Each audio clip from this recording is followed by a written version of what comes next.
SOFI stock just hit a critical level, and what happens next could determine whether this stock heads back towards $20 or starts a much deeper decline towards major support. Today, we're breaking down every time frame from the monthly all the way down to the 1-hour chart to see which side has the higher probability. And before we go over today's top-down analysis, I want to go over this winning trade I gave you guys on the last time I covered SOFI, which was this cup and handle play with the entry point at around $17.50, with the measure move taking us to about $20.10. We didn't make it exactly to the measure move, but we got pretty close. We got to $19.74. So congratulations on whoever took this setup. This is a big win for the flex candle community. I'm going to start off here with the monthly chart. Right now, the price of SOFI is at $16.24. And the last time I covered this stock was in June. As you can see, we fell below the 21 moving average. This time in July, today's the last day. We closed this candle in about 2 hours and 50 minutes. And we got barely above the 21 moving average. We made it to $19.74. But we dropped all the way down to $14.88. Since then, we've recovered a couple of dollars here. Now, we're going to end up closing this below the 21 moving average again. So this to me is looking bearish, because here in the RSI, we're starting to dip below the midline, the 50, and the stochastics RSI, we're on the way up, but look, we're about to roll over. So this is showing me that we're kind of bearish here. We have a gap here in the VRVP. So this looks like we could be heading down to this red line, this 50 moving average, which is at $12.26. If we lose this, we could head down to this other red line, this point of control on the VRVP, which is pretty much at $7.30. So if we cannot get back above this 21 moving average, this is actually looking to me like a possible head and shoulder pattern. Left shoulder, head, right shoulder. I already gave you guys the possible moves down that could happen. Another bearish sign is that this is kind of looking to me like a bear flag. We have the pole here and the flag going sideways. If we cannot get above the 21 moving average and hold above it, I think that this could be playing out. Now, I'm gonna give you guys a bullish scenario here, just because we are low on the stochastics. We never know what might happen. Maybe we could roll back up. We could get back above the 50. If that's possible, maybe this is a falling wedge. This measure move takes us to about $35. I still have this here. This is still technically in play. We broke out of the falling wedge, but there's heavy resistance here on the 21 moving average. If we stay below it, I think this is a bear flag or head and shoulder pattern. If we could break above and hold it, maybe we could start working our way back up. We head over to the weekly time frame. We see that we're below the 50 moving average on the weekly. To me, that's a bear market for this asset. We see that the stochastics are still on the way down. We're below the 50 on the RSI, and we're below the 21 moving average. We haven't been able to get above in the past 2 weeks, 2 or 3 weeks. This looks to me like we could be heading to test this 200 moving average at $12.57. So far, both of these charts look pretty bearish to me. The 3-day chart is also looking bearish. We're trying to hold above the 200 moving average. This is going to be the line in the sand. If we lose this 200 moving average, I do see us coming down to test $14, possibly $12 again. Now, one thing we have going for us is that the stochastics are getting low. They haven't fully reset yet, but if they could fully reset and start turning back up, maybe we could start testing these other moving averages and maybe make it back up to $20. Now, there's a caveat here. Just because we're low on the stochastics doesn't necessarily mean it has to roll back up. And this is a great example here. Look what happened here. This is October 9th around here of 2025, and we dragged sideways, never making it up to the top all the way to like March. That's about 5 months here. If we get another scenario like this stock could possibly get down to $7 or lower. So hopefully this turns back up and we can make it back up. We have a nice gap here in the VRVP that if we can make it back up to $18, I could see us gap up to $25, $26, possibly even $30 here. On the daily chart, the last time I covered this, we were stuck here on the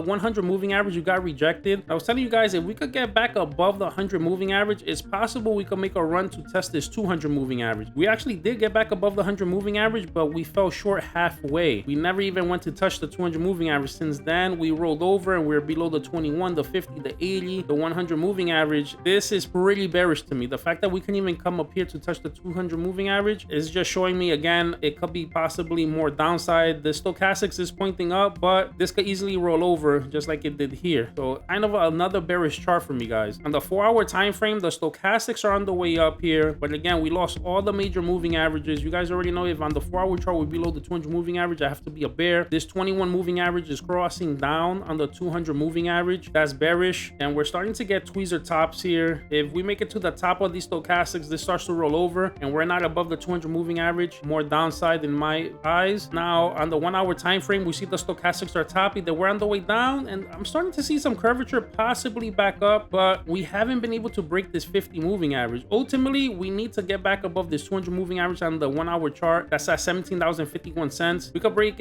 break above $17.50, we could start talking about higher prices. But unless that happens, I think that $14, $12 on the table and possibly lower. We could see here a gap in the VRVP. So basically, if we cannot hold above this 21 moving average, I feel like we could easily drop down here again and test $15 or lower. So overall, guys, right now we have to take a look at the charts, and I think the line in the sand for us is if we could break above $17. If we can't, then I do see us going for lower prices. All right, guys, so that's the breakdown. If this gave you clarity or a setup to watch, do me a favor, like, drop a comment, subscribe, and if you have a stock or crypto you want me to go over, drop it in the comment section. This is Flex Candle, where we read the candles and flex the moves. Catch you on the next chart.